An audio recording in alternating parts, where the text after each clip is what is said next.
What are the odds that a progressive Supreme Court finding extending rights to individuals will be overturned? All right, folks, in that TikTok, I stated that we are on court watch, and indeed we are. So, to understand the full context of this TikTok, make sure you go back and watch that one. It is somewhere on my profile. So, remember, we are talking about cases that will wind their way up to the Supreme Court in hopes of getting at and challenging the legal framework and reasoning that informs the Obergefell ruling.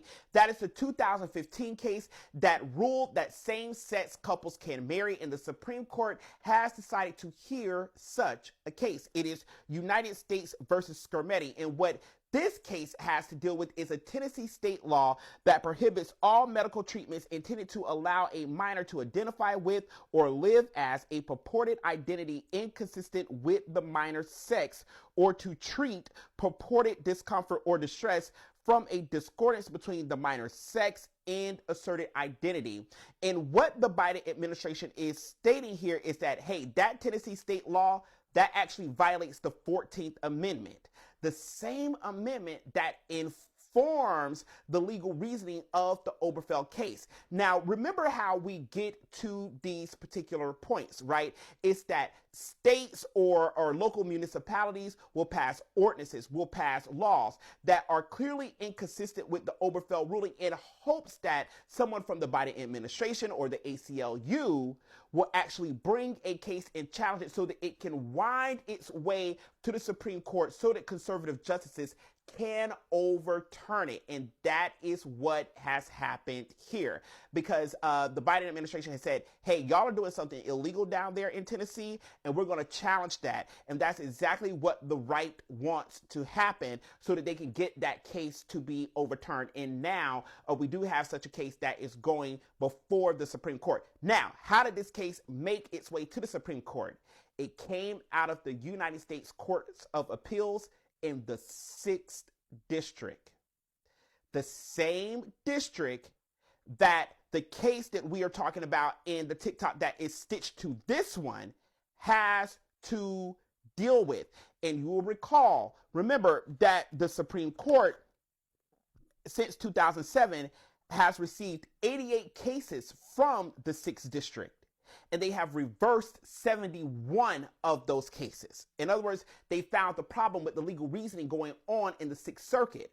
But now that there is a conservative majority at the Supreme Court, things are about to change around. So this is something that we are keeping our eye on. Now, what did the 6th Circuit say regarding this particular case that the Biden administration has some issues with?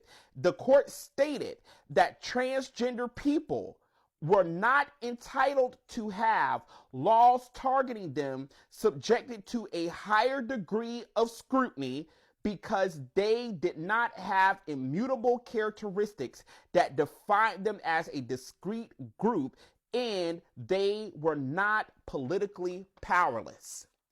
Go back and read that Obergefell case and find out how closely this reasoning maps onto what is happening in that Obergefell case. Now, the thing to remember about the 6th Circuit is that there are 16 judges. 6 of those 10 were appointed by a Democratic administration. The other 10 were appointed by a Republican administration. And 6 of those 10 specifically were appointed by Trump.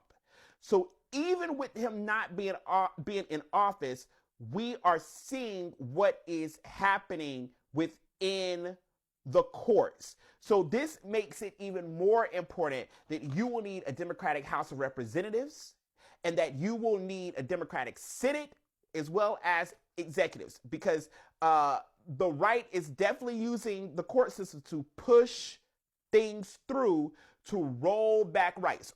Right? Like we already saw Roe versus Wade, and now they are chipping away at Obergefell. Now, the parties in the middle of this case are 3 teenagers, their parents, and their doctors who are saying, we are just trying to help our children.